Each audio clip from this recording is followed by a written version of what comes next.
Assalamualaikum warahmatullahi wabarakatuh. Perkenalkan nama saya Fajar Briliantoro, saya adalah mahasiswa Fakultas Teknik Universitas Mercu Buana dengan nomor induk mahasiswa 4112 111002. Pada kali ini saya akan membuat atau menyampaikan presentasi tentang pengaplikasian manajemen risiko pada proyek konstruksi, di mana tugas ini merupakan bagian dari tugas untuk ujian akhir semester mata kuliah manajemen risiko proyek konstruksi.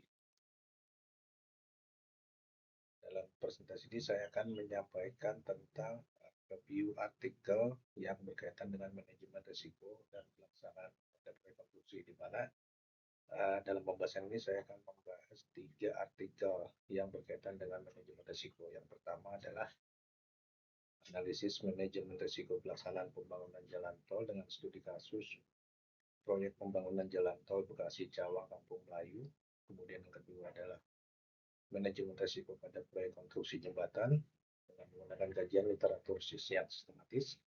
Dan yang ketiga adalah penerapan manajemen risiko pada pembangunan proyek perpanjangan dermaga lok dengan studi kasus pelabuhan dalam Tanjung Mas Semarang.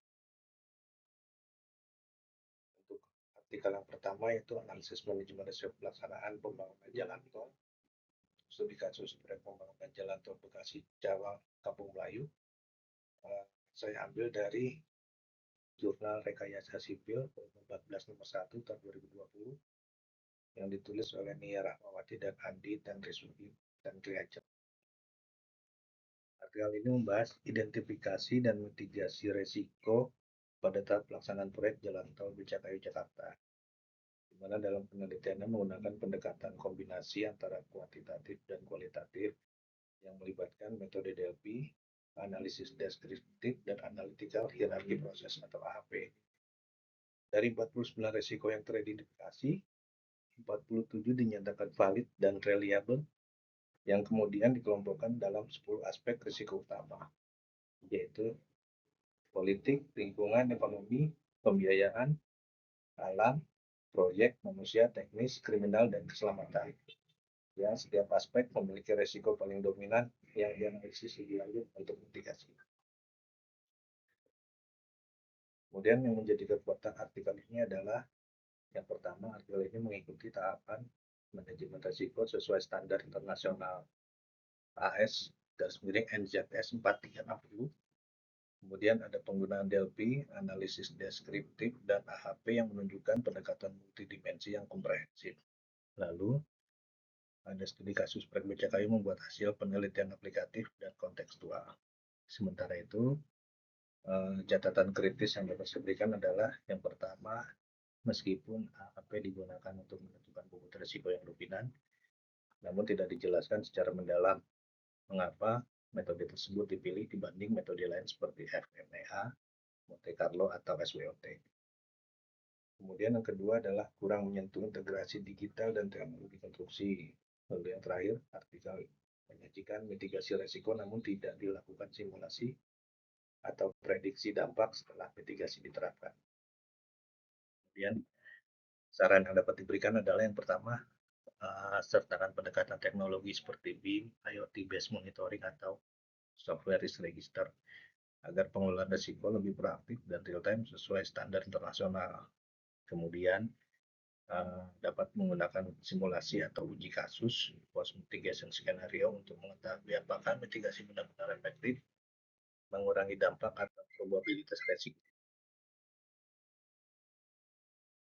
Lalu untuk artikel yang kedua, yaitu manajemen risiko pada proyek konstruksi jembatan dengan kajian literatur yang sistematis.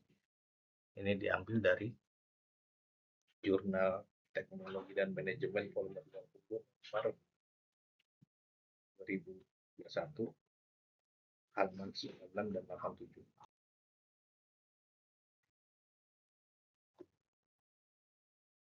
Artikel ini menggunakan pendekatan kajian literatur terhadap 50 jurnal internasional dan nasional yang diterbitkan antara tahun 2008 sampai 2021. Dengan fokus utama pada identifikasi risiko, strategi mitigasi, serta proses manajemen risiko. Risiko ini diklasifikasikan ke dalam 4 kategori, yaitu internal teknis, eksternal teknis, dan eksternal teknis. Kemudian temuan menunjukkan bahwa risiko yang paling dominan adalah risiko internal teknis seperti metode konstruksi, desain, kualitas pekerjaan, keselamatan kerja, dan ketersediaan material yang berdampak langsung terhadap waktu, biaya, dan mutu proyek.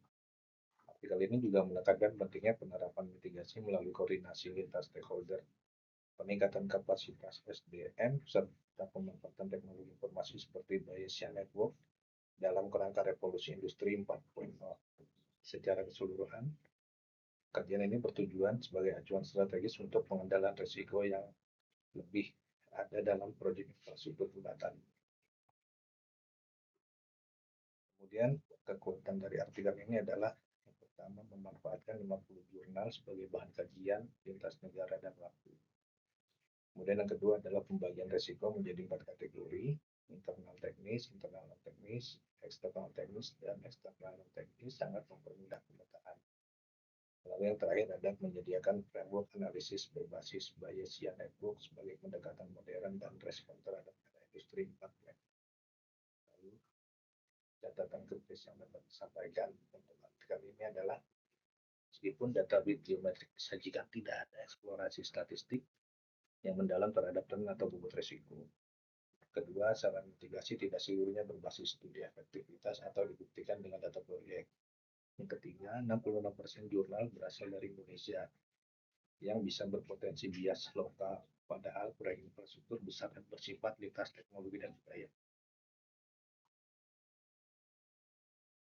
Kemudian saran yang dapat diberikan untuk artikel ini adalah, yang pertama, untuk mendapatkan perspektif global yang lebih seimbang, perlu meningkatkan proporsi jurnal dari luar negeri, terutama yang berkaitan dengan P3, kontrak EPC, dan proyek lintas negara. Yang kedua, risiko sosial dan politik seperti lingkungan masyarakat atau keterbatasan lahan, analisis dan pendekatan sosial ekologis agar desain proyek lebih inklusif. Dan yang terakhir adalah penelitian selanjutnya dapat menggunakan case-based modeling atau simulasi based impact analysis untuk menilai keberhasilan mitigasi yang dijalankan. Kemudian untuk artikel yang ketiga adalah penerapan manajemen risiko pada pembangunan proyek perpanjangan dermaga lok studi kasus pelabuhan dalam Tanjung Mas Semarang. Di mana artikel ini mengkaji penerapan manajemen risiko dalam proyek konstruksi perpanjangan dermaga lok di Pelabuhan Tanjung Mas Semarang. Penelitian dilakukan dengan pendekatan observasi lapangan, wawancara, dan distribusi kuesioner kepada konsultan, kontraktor, dan pihak owner. Risiko diklasifikasi berdasarkan sumbernya seperti alam, ekonomi, lingkungan, teknis, dan proyek. Sebanyak 25 risiko diidentifikasi dari perspektif konsultan dan 40 dari perspektif kontraktor, dengan 7 risiko berkategori tinggi yang berpotensi menyebabkan keterlambatan dan peningkatan biaya. Risiko seperti pasang surut air laut, perubahan desain, dan kerusakan alat berat menjadi sorotan utama. Artikel ini juga menyajikan respon risiko dari setiap stakeholder dan menyimpulkan perlunya penanganan risiko yang terencana untuk mencegah dampak signifikan. Kekuatan artikel ini adalah, pertama, metodologi yang multiperspektif, memperkaya validitas tempat, penggunaan probability impact rate, memberikan visualisasi risiko yang baik. Identifikasi risiko sangat spesifik dengan kontekstual terhadap proyek dermaga. Kemudian catatan yang dapat diberikan adalah penanganan risiko kurang dijelaskan secara kuantitatif. Kemudian artikel menyebutkan banyak data seperti jumlah hari hujan, skala Likert, namun tidak menyajikan hasil perhitungan FI per RI secara eksplisit. Kemudian belum adanya integrasi analisis risiko dengan tools digital seperti FMEA, Monte Carlo, atau aplikasi risk register berbasis.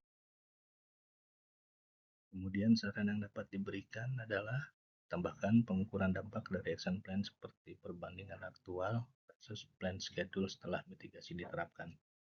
Lalu gunakan data historis proyek dermaga lain untuk membandingkan risiko dan keberhasilan mitigasi. Yang ketiga adalah sertakan analisis terhadap dampak risiko terhadap komunitas pesisir dan ekosistem laut sekitar pelabuhan. Dan yang terakhir adalah gunakan perangkat lunak seperti Primavera, Risk Analysis, atau BIM berbasis risiko dengan permodelan skenario dan respon risiko yang adaptif. Demikian yang dapat saya sampaikan dalam presentasi kali ini. Kurang lebihnya mohon maaf. Jika ada yang ingin ditanyakan boleh diisi di kolom komentar. Sekian, terima kasih. Assalamualaikum warahmatullahi wabarakatuh.